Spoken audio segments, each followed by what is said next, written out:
Hi, my name is TamiT, and I am applying for the position of Learning Development Specialist at SIS. And as part of that process, I've been asked to answer 6 questions related to learning development and videotape my answers to those questions. So the first question that I was asked to respond to was how I would go about tackling an online learning based on situational awareness training for security, and with the assumption that all SMEs were located in-house. So the first thing that I would do is to go online and research what situational awareness training really meant, or what it meant out in the community or in the security industry. I'd like to do that to get a baseline knowledge for myself. The very next thing that I would do is to talk to the SMEs, and I would do it based on availability and timing. I would do it either individually or bring them together in a group if we didn't have the time to meet individually. When I meet with those SMEs, I would want to learn from them what their understanding of situational awareness training for security was. And I would also want to find out from them what their expectations were and what they wanted people to be able to take away from that training, what they thought was important. I would then gather all of that information together and combine that with the information that I had from stakeholders regarding deadlines, and with the tools that I had to use. I would put together a project plan outlining what our objectives were and what our timelines and milestones were, and outlining who all of our key players were, as well as any risks or mitigation plans that we needed to note in there as well. Once I had all of that information together, I would schedule a kickoff meeting with the SMEs, and we would review that plan and be sure that we're all on the same page and have the same understanding of who's doing what role and what our desired outcomes were. From that point, I would dive in and start creating the training, and then I would go ahead and throughout that process touch base with my subject matter experts and have them review the training, be sure that we're in line with what our original objectives were for that training. And hopefully we would have a final product that everybody agreed upon within our desired timeline. The next question was to describe technology experience that I have related to authoring tools and to learning management systems. So the first one that I'll speak about are authoring tools.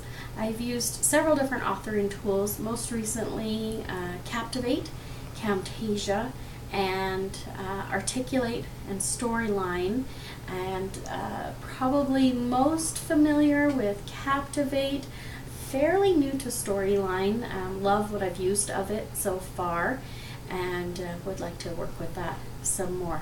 But I've created several online courses with those technologies, and for instructor-led trainings, I've also used InDesign, InfoMaker, more familiar with InDesign than InfoMaker. It's been a while since I've used that.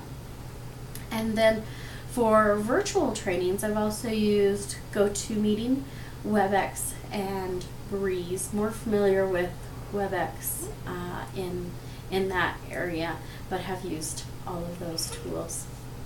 For learning management systems, most recently used Intellim's Exceed LMS, and used that program as an account manager, as an account owner for the LMS and an unrestricted admin. I have also used Plateau. I used Plateau for several years as a restricted admin, managing course-specific details. So from start to finish, setting up the course and all related resources. So the training room, the facilitator, all related resources for that, and then pulling and running reports on that for Plateau. Back to Intelim's Exceed. I did all of that and more. I researched the different LMS vendors, or several different LMS vendors that are out there, and chose Intelim based on the requirements and needs and budget that we had for Sensi at the time. The next question was, how would I evaluate a training program? The first thing that I would do is, or that I would like to do, is to attend the training, and if time allowed, I would attend the training and learn as much as I could from a student perspective. I would like to also then go in and review the facilitator materials and take a look at the objectives for learning that were put together for that course, compare those to business objectives, and see if those still match up. Have objectives changed in either area? Do we need to make any adjustments? I would also go and take a look, based on Kirkpatrick's levels of evaluations, how that training lined up. So if the information was available, what did the students think of the training immediately? What was their immediate response? Did they like it? Did it keep them engaged? Did they think it was going to help them with their day-to-day tasks or their role at SIS or whatever the company might be, eBay in this situation? I would then also take a look at how, if we had this information, how it actually helped once they were back on the job. Did it make a difference? Was there a change? Was the needle moved at all in either way for those trainings or the work that was related to those trainings?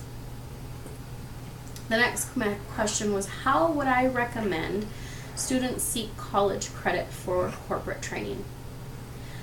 Ideally, we would have our training set up so that it can automatically have college credits, or not automatically, but so that it is approved for college credits. There's a process to go through when writing a training to have it evaluated and to have college credits assigned to that course. So in the design process, ideally we would go through that process. There's a cost involved in that as well, so that would be the ideal way to go. If that's not an option, what I would recommend to the student is to get a list of the training that they have attended, what the training was about, how it has helped them with their job, and to take that to their counselor at college, to their enrollment counselor, and to review that with them and see if they are able to receive any work experience credits for those trainings. How would I handle a SME who insists on an 80-page thesis being included in a training? This is really a common thing that comes up with instructional design, and knowledge is a good thing and a bad thing, especially when you're working with a SME. It's hard to remember sometimes for a subject matter expert that not everybody knows as much as they know or needs to know as much as they know. So the first thing that I would do is to review that 80-page thesis myself and want to understand that, and then go back and talk to the SME and talk to them about which pieces they wanted to focus on. If they were struggling on pulling out different pieces and they really wanted to stick to the whole 80 pages, then we'd go back and look at our objectives for the training. Ideally, we've put together objectives and talked about what our functional objectives are, what our learning objectives are, and how that ties to our business objectives, our overarching objectives as well. So if we've done that, then we can fall back on those objectives and get back to just the basics of what's nice to know and what's a need to know. What do the people that are taking this training really need to know in order to effectively complete this training and improve or apply it to their role? They probably don't need the same level of information that SME needs. So a lot of times it's a conversation, and also it's acknowledging the level of knowledge that the SME has. We can't, as instructional designers, can't have all of the knowledge that we need for everything, so we really rely on subject matter experts, and so it's important to acknowledge their contributions and their level of knowledge. The last question is, one of eBay's shared behaviors is simplify and clarify, and what does that mean to me? And I'll start by saying I love that. Simplify and clarify to me means to be succinct and to be transparent, keep things as short and sweet as possible, and to make sure that people have the information that they need to have in order to do their job well and effectively. Those are my 6 questions and my answers. Again, my name is Tammy Trujillo, and I am applying for the Learning Development Specialist position at SIS, and I thank you for your time and your consideration.